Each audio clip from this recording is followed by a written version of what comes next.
Zainuddin bin Abdul Aziz Al-Malibari wa jami'i syurrah mu'allafati wal muhasyin ala syurrah masyayikhihim wa talamidadihim anhum wa jami'il ulama wal awliya wa salihin wa mu'allifil kutub an-nafi'ah min musyariqil ardi ila maghribiha wa ila awliya ahdil baldah wa ulama'i wa salahiha wa man amara hadal musalla wa hadil buka sabiqan wa lahiqan wa ila arwah walidina wa syaikhina wa man asana alaina wa jami'il muslimin wal muslimat wal mu'minina wal mu'minat inna Allah yaghfirulahum wa yarhamhum wa yasrul jannah wa yadu alaina wa ala ahbabina wa al muslimin barakatihim wa asrarihim wa anwarihim wa ulumihim wa nafahatihim fid dini wa dunya wal akhirah wa biniyatil faraj al ajil muslimin wa biniyati salah ahlil bait ajmain wa ala man wa salafus salih minan niyat wa ala kulli niyyah salihah jami'a li khairatid dunya wal akhirah wa ila hadratin nabi Muhammad sallallahu alaihi wasallam al-Fatihah. Bismillahirrahmanirrahim. Dini ya kana na'budu wa iyyaka nasta'in. Shiratal mustaqim shiratal ladzina an'amta 'alaihim ghairil maghdubi 'alaihim waladdallin. Amin. Bismillahirrahmanirrahim. Alhamdulillahirabbil alamin. Allahumma salli wa sallim ala sayyidina wa maulana Muhammad wa ala alihi wa sahbihi ajma'in. Amma ba'd. Qala al-mu'allif Sayyidina al-Imam Zainuddin bin Abdul Aziz Al-Malibari radhiyallahu ta'ala anhu wa nafa'ana bihi wa bilumihi wa bilumina wa bilumi sairi salihin fid daraini amin ya rabbal alamin fi kitabi Fathul Mu'in ila qawlihi wa yahrumu bil janabati al-muksu fil masjid. Nah, ini membahas beberapa hal yang diharamkan disebabkan hadas besar. Hadas besar yang berupa janabat. Nanti ada hadas besar berupa haid dan nifas. Jadi hadas itu kalau melihat hal yang diwajibkan itu dibagi menjadi dua. Ada hadas kecil mewajibkan wudu. Ada hadas besar mewajibkan mandi. Kalau melihat dari sisi yang diwajibkan, dari hal yang diwajibkan, hadas cuma dua, kecil dan besar. Hadas kecil mewajibkan wudu, hadas besar mewajibkan mandi. Tapi kalau dilihat dari sisi hal yang diharamkan, hadas itu ada tiga, bukan dua. Ada hadas asghar, ada hadas ausat, ada hadas akbar. Hadas asghar mengharamkan 4 hal yang sudah kita bahas kemarin, yaitu sholat, tawaf, menyentuh mushaf, dan membawa mushaf. Nah, hadas kecil. Hadas ausat, menengah, itu mengharamkan 4 itu di bawah 2, ditambah 2 lagi, jadi 6. Yang diharamkan 4 tadi, sholat, tawaf, menyentuh mushaf, membawa mushaf, ditambah 2, diam atau mondar-mandir di masjid. Kedua, membaca Al-Quran. Nah, ini. Jadi kalau dari sisi yang diharamkan itu ada hadas menengah. Ada hadas besar. Nah, ini hadas besar yang diharamkan banyak, 10 lebih, yaitu haid dan nifas nanti. Hadas kecil ya itu dulu sebabnya hadas kecil itu mengharamkan 4, hadas menengah mengharamkan 6, hadas besar mengharamkan 11 atau 12, yaitu haid dan nifas itu. Mengharamkan apa nanti? 6 tadi itu sholat, tawaf, menyentuh mushaf, membawa mushaf, membaca Al-Quran dengan tujuan Quran. Kemudian apa? Diam atau mondar-mandir di masjid, sekedar lewat di masjid kalau takut mengotori. Kemudian apa? Puasa, tolak, istimta bima baina surah warukbah. Kemudian toharoh biniyatil husli. Nah, itu ada 11. Nah, jadi kalau hadas itu dari sisi perkara yang diwajibkan ada 2, kecil dan besar saja. Kalau dari sisi yang hal perkara yang diharamkan oleh sebab dia, itu dibagi menjadi 3, hadas asghar, ausat, dan akbar. Kita sekarang membahas hadas yang ausat ini, yang tengah-tengah. Wa yahrumu bil janabah, haram disebabkan janabat. Pertama, al-muksu fil masjid, diam di masjid. Disamakan dengan diam mondar-mandir. Mondar-mandir itu tidak harus muter-muter banyak begitu, enggak. Misalnya masuk dari pintu utara, keluar dari pintu yang sama. Jadi masuk dari pintu utara ke selatan, padahal ada pintu di selatan. Balik lagi ke utara, keluar dari pintu utara. Itu sudah dianggap taraddud, haram. Jadi diam di masjid atau sekedar mondar-mandir taraddud ada di masjid, itu haram. Kalau hanya sekedar lewat, tidak haram. Lewat itu contohnya kayak itu. masuk pintu utara, keluar pintu selatan, tidak pakai muter-muter langsung. Nah ini sekedar lewat tidak haram. Ini yang pertama. Yang kedua, wa qiraatu Qur'anin biqasdihi ay biqasdil Qur'an. Walau ba'du ayatin. Membaca Quran dengan tujuan Quran, walaupun sebagian ayat. Kalau membaca Quran diniati bukan untuk Quran, diniati untuk penjagaan. Seperti dia baca rotib itu kan rotib haddad, rotib atos, itu untuk penjagaan. Nah, di dalam rotib haddad itu kan ada ayat-ayat Al-Quran, ada Fatihah, ada ayat kursi, akhir surat Baqarah, kemudian surat Al-Ikhlas, Al-Falaq, An-Nas. Nah ini apa? Ada Al-Quran. Nah, orang junub apa boleh baca rotib yang di situ ada ayat Qurannya? Kalau diniati baca Quran tidak boleh. Tapi kalau diniati untuk baca rotib sebagai penjagaan, baik zikirnya atau ayat Al-Qurannya, diniati untuk tahaffud wa tahassun, penjagaan diri dari gangguan setan, dari hal-hal negatif. Nah, itu tidak ada masalah. Rotibul haddad itu diantara faedahnya bagi siapapun yang melazimi, faedah yang besar sekali diantaranya adalah meninggalnya husnul khotimah. Itu diantara faedah terbesar rotibul haddad. Dan banyak faedah-faedah lainnya, diantaranya bisa menjauhkan kita dari akidah-akidah menyimpang. Makanya orang yang terpengaruh akidah menyimpang langsung anti rotibul haddad. Langsung anti. Kenapa? Rotibul haddad itu anti akidah menyimpang, tidak bisa kumpul. Orang akidahnya menyimpang kok baca rotibul haddad, tak bisa. Enggak bakalan bisa. Itu. Ono aya lasani. Enggak bisa. Akidah menyimpang, rotibul haddad enggak bisa kumpul. Sing baca rotibul haddad tanda akidahnya sih bener walaupun kadang-kadang ono belehar-belehar ya. Tapi akidahnya sih tepat sih ya. Walaupun kadang-kadang belehar. Tapi lek wis gak gelem tandai akidahnya menyimpang. Jadi orang akidah menyimpang tidak akan mau baca rotibul haddad. Orang yang baca rotibul haddad tanda akidahnya sih bener, walaupun kelakuannya kadang sih tidak tepat. Tapi akidahnya bener. Nah, begitu. Tidak bisa. Jadi diantara manfaatnya rotibul haddad itu menjaga seseorang dari akidah menyimpang. Itu. Dan kalau rutin dibaca di satu daerah, insya Allah daerah itu tidak terlalu terpengaruh oleh akidah-akidah menyimpang. Dan banyak faedah-faedah lainnya. Ada rotib atos. Rotib atos itu punya gurunya Imam Haddad. Kalau rotib Haddad susunan Habib Abdullah bin Alawi bin Muhammad Al-Haddad. Kalau rotib atos gurunya Habib Umar bin Abdurrahman Al-Atos. Itu punya rotib sendiri lebih singkat rotib atos. Kalau di kalangan habaib atau pencinta habaib biasanya dibaca dua-duanya. Dibaca rotib atos dulu, setelah itu rotib Haddad. Rotib atos ini di antara manfaat yang sangat terkenal menjaga dari gangguan-gangguan gaib, dari sihir, dari ain dan semisalnya.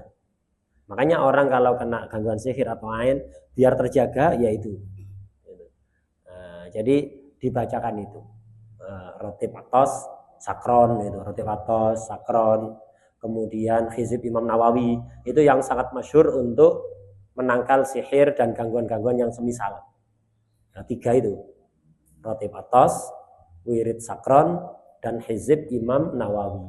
3 itu. Sangat efektif sekali untuk menjaga diri. Jangan tadi diganggu, dibaca itu, dibaca, dibagi waktunya. Enggak sempat. Enggak usah beralasan enggak sempat. Tinggal si cidok caranya. Buka status dikurangi. Nah, itu. Buka status biasanya kan 2 jam, enggak kerasa kan ya. Lah ambilan seperempat jam itu cukup bisa niku. Kayak rotib haddad ambil rotib atos itu cukup sudah. Lek cepet, lek alon-alon ya 20 menit. Rotib atos dan rotib haddad 10 menit, rotib atos 10 menit. Enggak sampai 10 menit. Itu. Hizib Imam Nawawi paling 7 menit, 8 menit atau 10 menit lah. Itu. Penjagaan dibagi waktunya, ada yang malam, ada yang pagi. Nah, seperti itu. Jadi membaca rotib haddad bagi orang junub yang di situ ada ayat-ayat Al-Quran. Niatnya untuk penjagaan, tidak ada masalah. Yang nggak boleh kalau niat Al-Quran. Jadi yang haram bagi orang junub itu wa qiraatu Qur'anin biqasdihi. Baca ayat Al-Quran dengan tujuan Al-Quran. Tidak harus satu surat, walau ba'du ayatin. Walaupun sebagian ayat, separuh ayat. Tidak ayat sempurna, bukan ayat sempurna satu ayat, separuh ayat, tidak boleh. Tapi jika haram itu bihaitsu yusmi'u kelawan sekirane aweh rungu sapa wong nafsahu ing awak dhewe ne wong. Walau sobian. Sekiranya kalau bacanya itu keluar suara, kalau baca di dalam hati tidak haram. Jadi orang junub misalnya atau orang haid biasanya lama kan. Nah, itu padahal dia punya hafalan Al-Qur'an. Kalau selama haid tidak baca, tidak dilalar, lupa nanti. Makanya apa? Ya dilalar dalam hati. Atau kecap-kecap lisannya saja tanpa keluar suara. Jadi kalau baca dalam hati atau baca dengan mulut tanpa keluar suara sama sekali, itu tidak ada masalah. Walaupun diniati mau Quran, tidak masalah. Karena yang dikatakan baca itu keluar suara. Nah, kalau keluar suara, walaupun pelan, sekiranya dia sendiri mendengar dalam kondisi sunyi, maka itu yang diharamkan. Walau sobian, walaupun anak kecil yang baca, haram. Khilafan lima afta bihin Nawawi.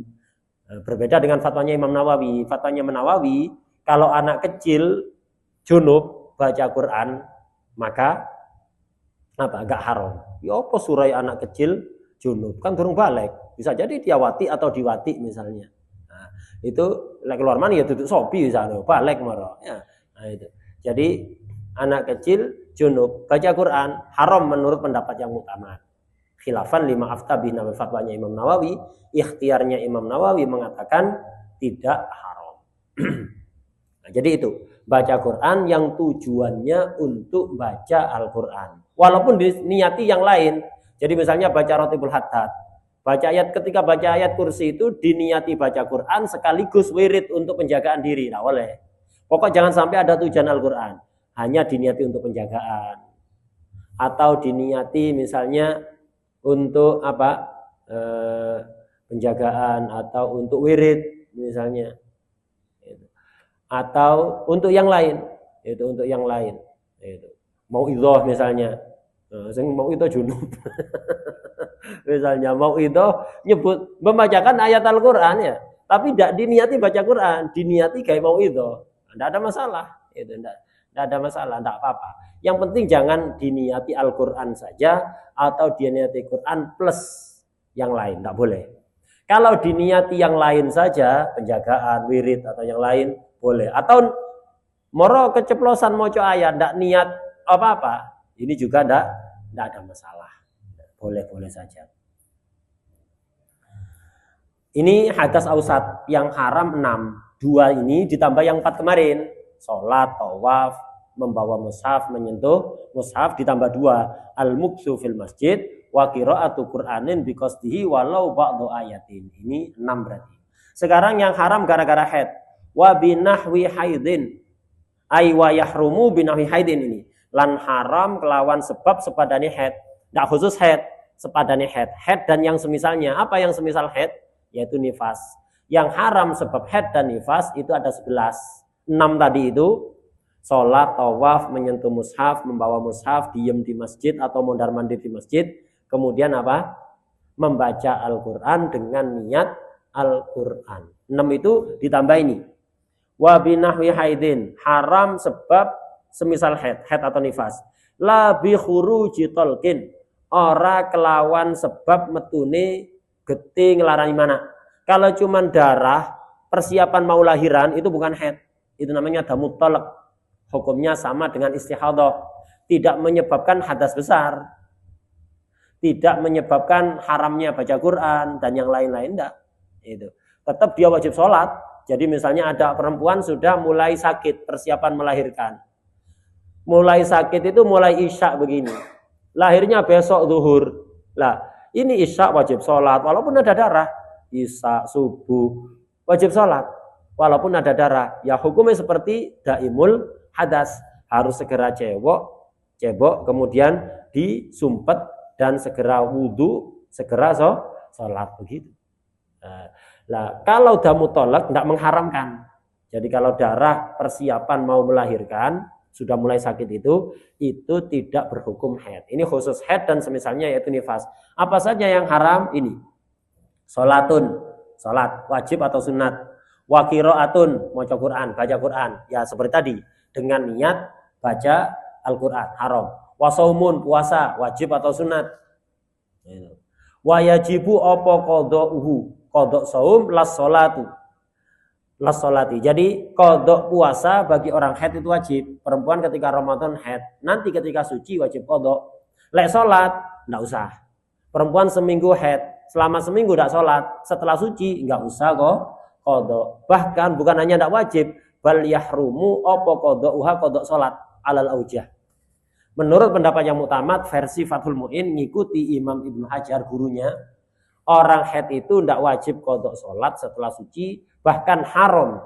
Kalau sampai qadha hukumnya haram, tidak dapat pahala, malah dosa dan sholatnya tidak sah.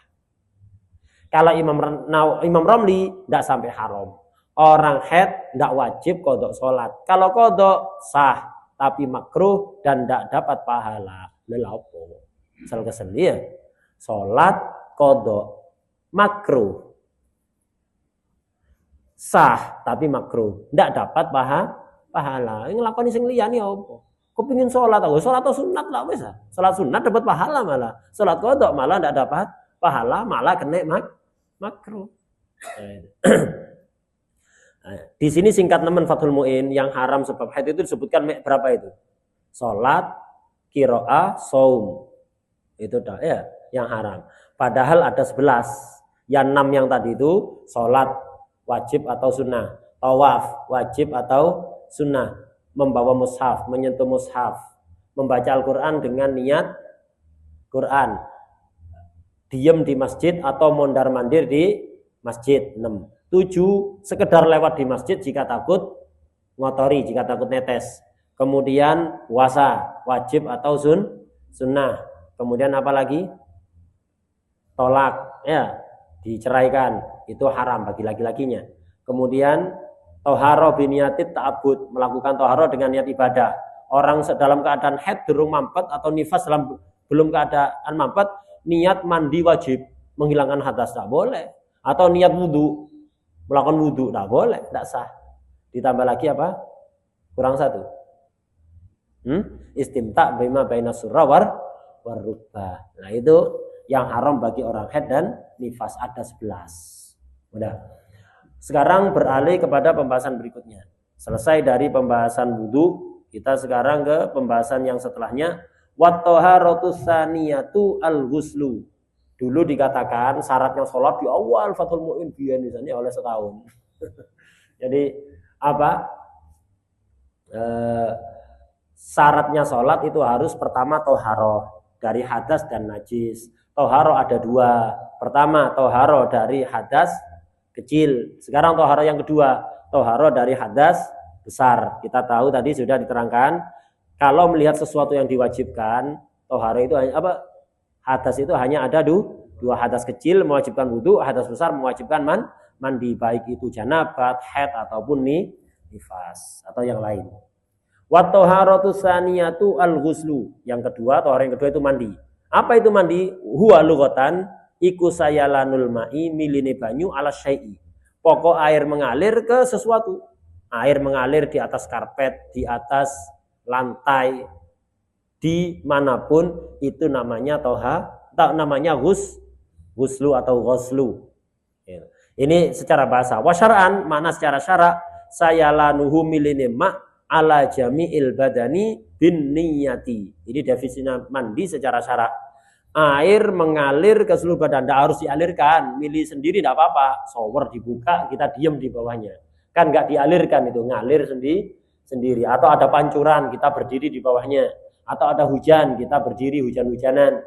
Atau di bawah air terjun, kita berdiri di bawahnya. Teraliri oleh air, tidak harus dialirkan, teraliri sendiri atau sampean disemprot misalnya pakai selang atau apa. Nah, itu tidak harus bifili fa'il, ngalir sendiri tidak ada masalah. Nah, jadi mandi itu mengalirnya air ke seluruh badan, mulai kepala sampai kaki, kulitnya, rambutnya, kukunya, tanpa semua harus rata dengan air. Nah, itu. Jadi mengalirnya air ke seluruhnya, ya, seluruh badan bagian dohir, dalamnya mulut, dalamnya mata, dalamnya hidung nggak usah, bagian dohir. Bin niyah disertai niat. Kalau nggak diniati, mandi lughatan, tidak disebut mandi syar'an, harus pakai niat. Wala yajibu apa ghuslu fauron, wa in asalan senajan maksiat sapa wong bisa babihi kelawan sebab ghuslu. mandi itu walaupun sebabnya gara-gara perbuatan maksiat seperti istimna, seperti zina, waliyadzubillah, liwat, waliyadzubillah, walaupun sebabnya maksiat, tetap mandinya tidak harus segera. Itu. Kenapa? Yang haram zinanya, bukan janabatnya. Yang haram wati duburnya, liwatnya, bukan janabatnya. Yang haram istimnanya, bukan janabatnya. Jadi setelah istimna, setelah liwat, setelah zina, ini terjadi janabat. Janabatnya tidak haram, yang haram zinahnya tadi itu. Ya, yang haram dan seterusnya. Makanya berarti maksiatnya sudah putus. Makanya mandinya nggak harus segera dilakukan. Baik sebabnya itu halal atau sebabnya itu haram.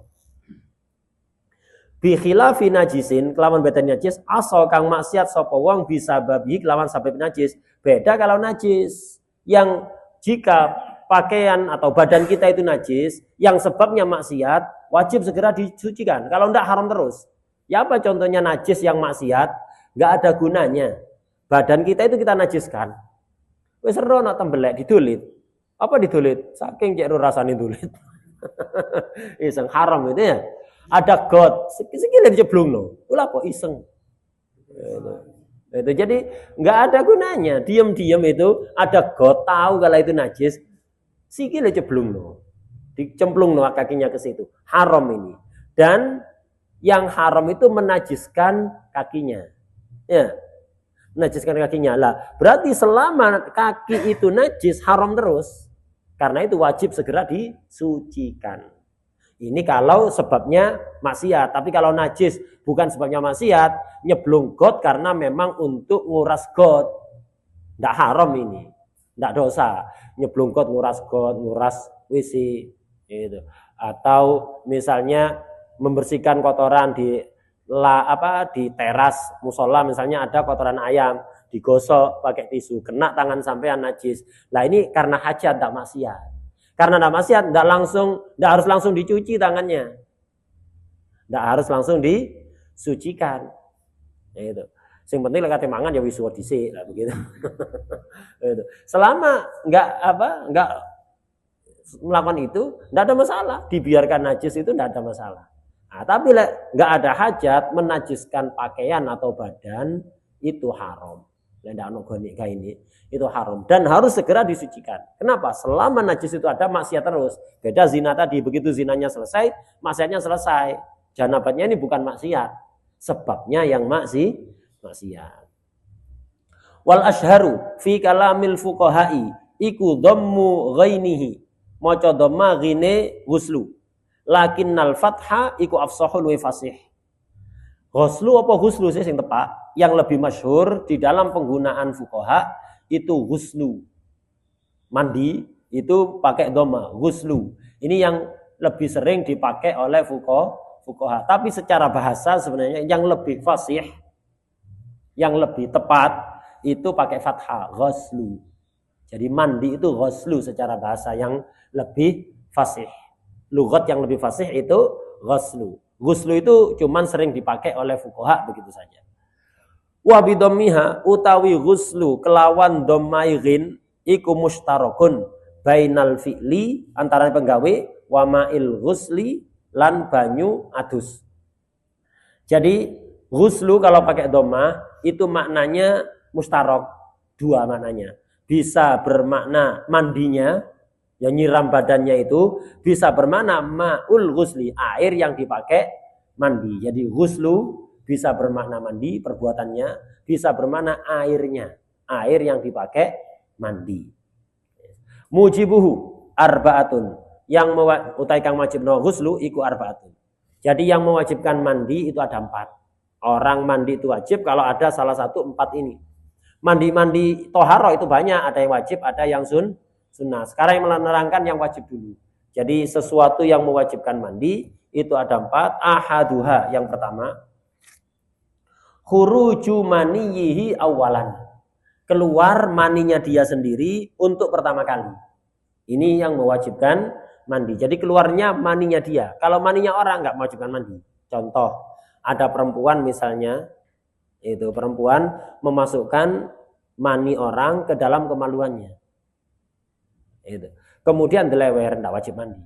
Kenapa? Karena bukan maninya dia.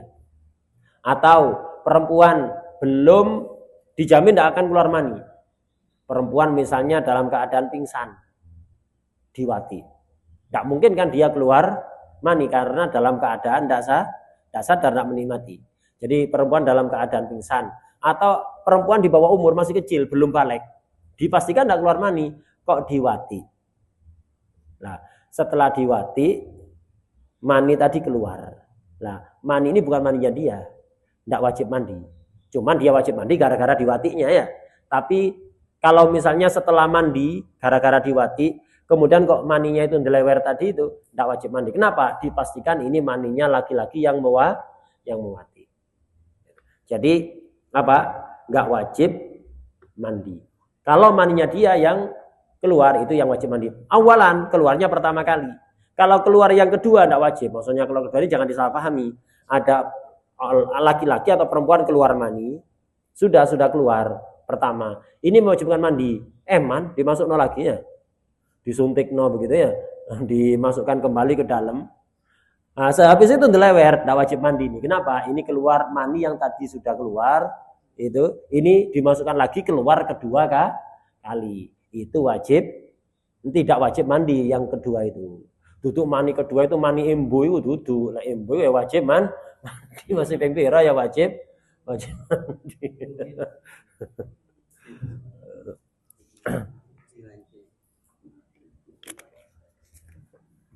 Ini sing dibahas masalah ini, sing ngaji akeh sing di bawah umur ya.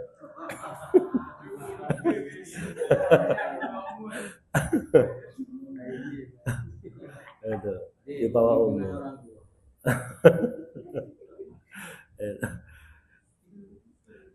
Di bawah umur 40 maksudnya ya.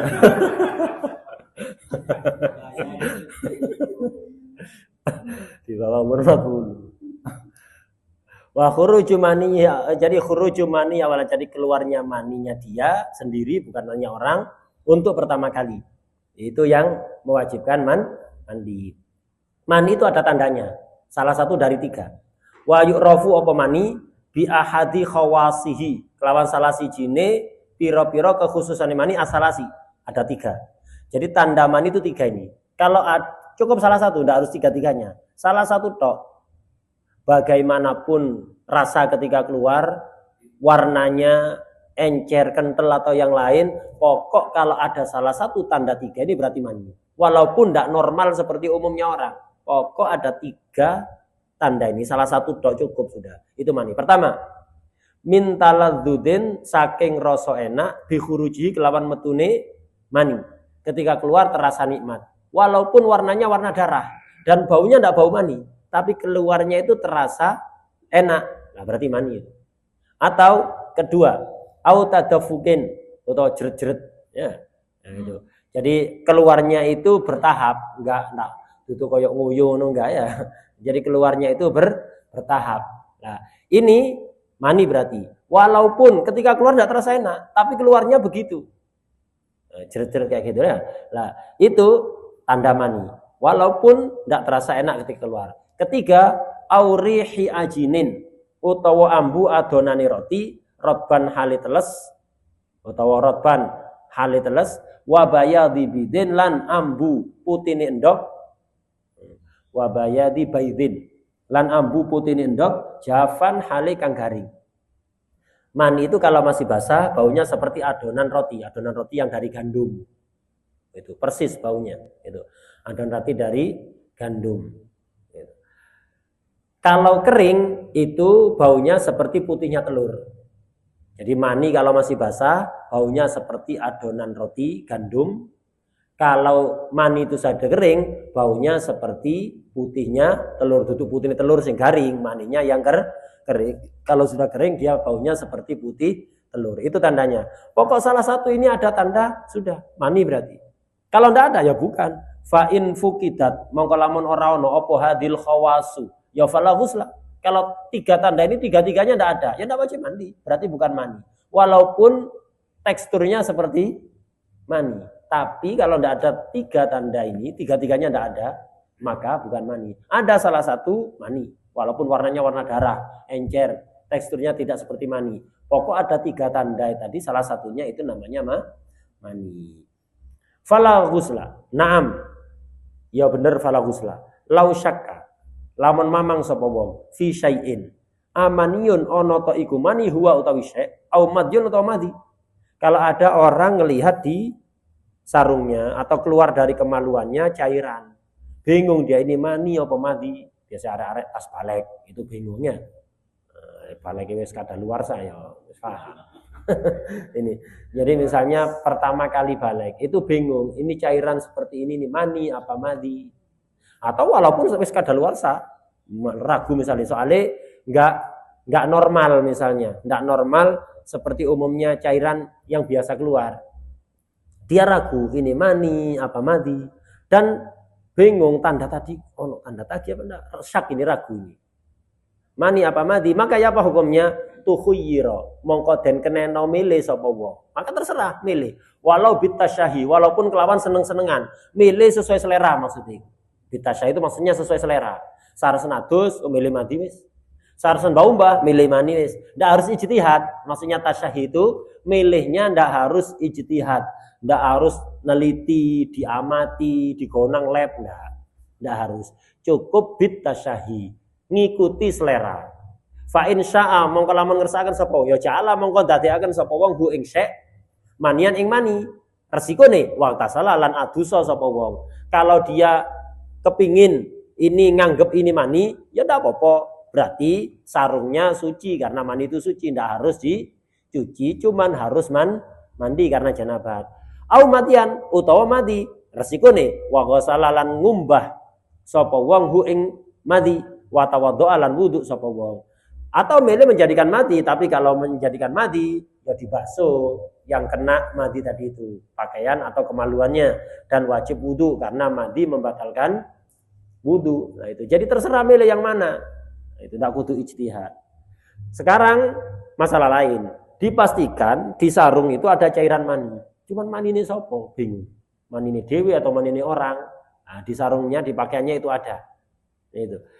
Walau ro'a sapa wong manian, muhaqqaqan yang nyoto, jelas-jelas mani.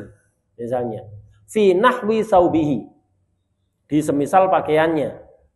Itu di misal pakaiannya. Maka lazimaul ghuslu, ya wajib mandi. Wa i'adatu kulli sholatin lan baleni sekabehane salat tayakkona kang yakin sapa wong ha ing salat ba'dahu ing dalam sakwuse mani. Jadi ada orang yang enggak rumangsa keluar mani. Ndak rumangsa mimpi. Ya, jadi dia ndak merasa keluar mani, ndak merasa mimpi. Bangun tidur di sarungnya ada mani.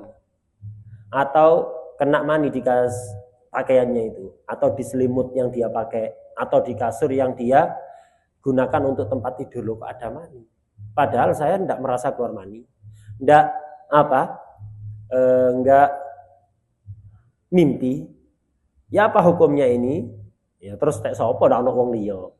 Ya berarti sampean ya saking pikun sampean ya. Nah itu, saking pikun.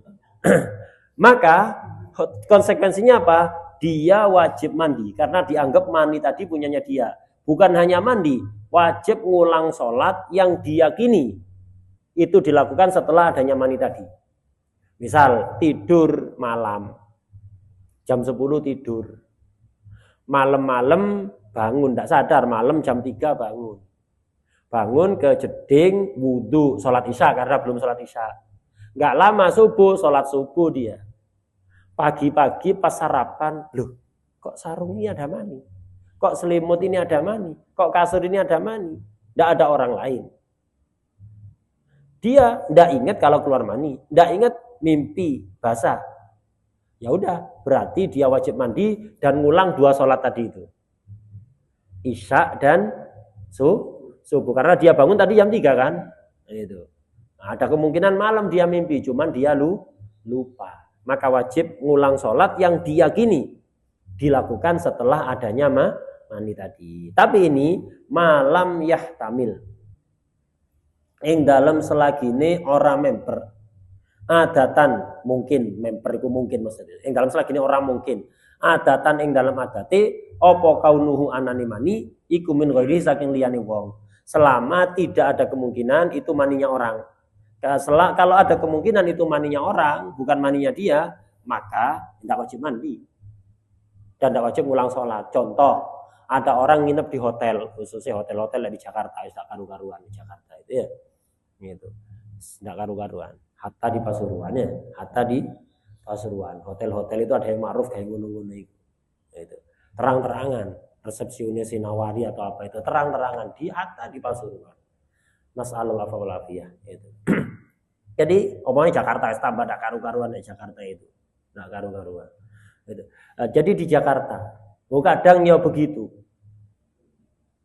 Karena saya pernah nginep ketika menemani Habib itu ke Jakarta oleh yang ngundang disewano kamar hotel. Itu disewano kamar hotel, itu dikasih kamar 2 untuk Habib dan untuk saya. Kemudian saya masuk, ternyata kamar hotel yang tempat saya itu habis dipakai orang belum dirapikan oleh petugas hotel ini. Sambuni ndak karu-karuan ya wis sembuh dilake opo iki. Akhirnya saya minta ganti. Nah, kayak begitu kan. Jadi kamar hotel misalnya selimutnya atau spraynya itu habis dipakai oleh orang, khususnya di Jakarta wis ndak karu-karuan ya. Nah, jadi habis dipakai oleh orang. Kemudian tidak diganti oleh petugas hotel, tempat sing ndak pokro petugas hotelnya. Nah, itu. Sampean nginep di situ tidur wis teko bengi ndak ngrasakno ndak mriksa apa-apa wis morong ngantuk turu ae tidur aja ya. Bangun jam 3 loh kok ada mani di spray atau di selimut ini. Sampean ndak ingat keluar mani dan ndak mimpi basah. Ada kemungkinan ini dari orang yang menggunakan kamar itu sebelum Bismillah. Kalau ada kemungkinan seperti itu, tidak wajib mandi karena syaknya, karena ragu. Tidak usah nginep-nginep panang hotel atau semisalnya kecuali darurat. Darurat apa memang mengharuskan untuk seperti itu, ya wes nginep di hotel enggak karu-karuan, apalagi lagi di kota-kota besar, apalagi di kota-kota besar, tidak karu-karuan. Nas'alullah al-afwa wal afiyah. Wallahu a'lam.